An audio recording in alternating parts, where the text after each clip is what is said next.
My name is Ziran Wang. I'm currently assistant professor at the Lyle School of Civil and Construction Engineering at Purdue University. So yeah, we have been using ChatGPT, different versions of it, like ChatGPT 3, ChatGPT 3.5, 4 or 4.0 over the past year. And the way that we implement it on our vehicle is we actually use their OpenAI's API on the cloud.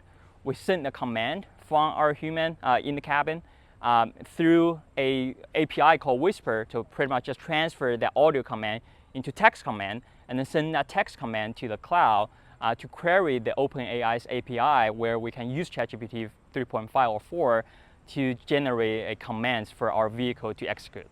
So the command will be sent back from the cloud to our vehicle, so our vehicle can execute a specific command and then allow the vehicle to drive in a more personalized manner.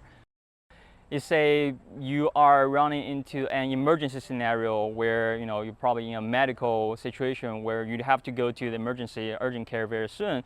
So just tell the large language models on your vehicle, say, I'm in an emergency, and that's it. So the large language models on your vehicle or deployed on the cloud will reason that single sentence and understand the context of that to say, okay, probably we need to go to find an urgent care, and we need to drive as fast as we can while still below the speed limit to make this appointment as quick as possible. Another situation might be one driver see another driver driving aggressively in front of him or her.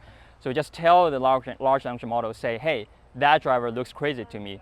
And then the large language model will reason all that and then make decisions accordingly to say probably change a lane to the left, overtake that vehicle, or to slow down to stay away from that vehicle as much as possible. So I think large language models can help to understand the needs from human drivers or passengers without the humans being very explicit about the needs, but just to be very simple as they speak on a regular basis and then can solve their problems. So yeah, nowadays actually some companies in the industry, they have already implemented ChatGPT or large language models in general on their vehicles, but mostly for their infotainment system or their in-cabin control, like change the temperature of the vehicle and things like that.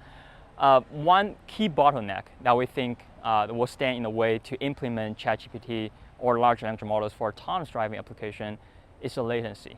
Right? Because nowadays we have to leverage the cloud resources. We have to send information to the cloud, to the API of those large language models, and then generate the response, which can take up to 3 to 4 seconds based on our experiment. So before this latency gets reduced, it will be really hard for an autonomous driving application because those are safety critical, time critical, to leverage the power of ChatGPT.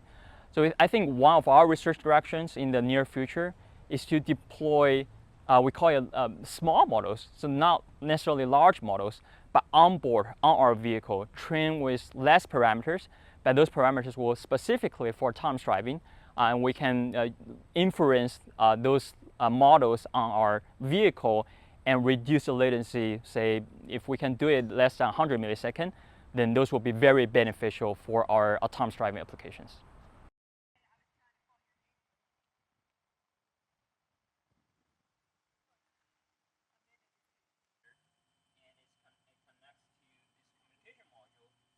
Battery right here that's charging this whole thing that we bought. The console that connects all those ECUs of our vehicles.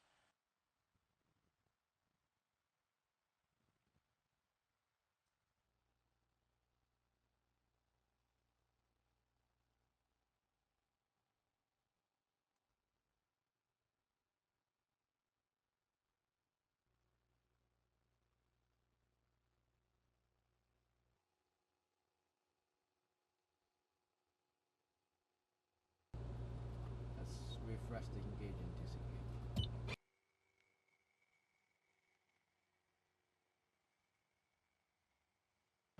Command.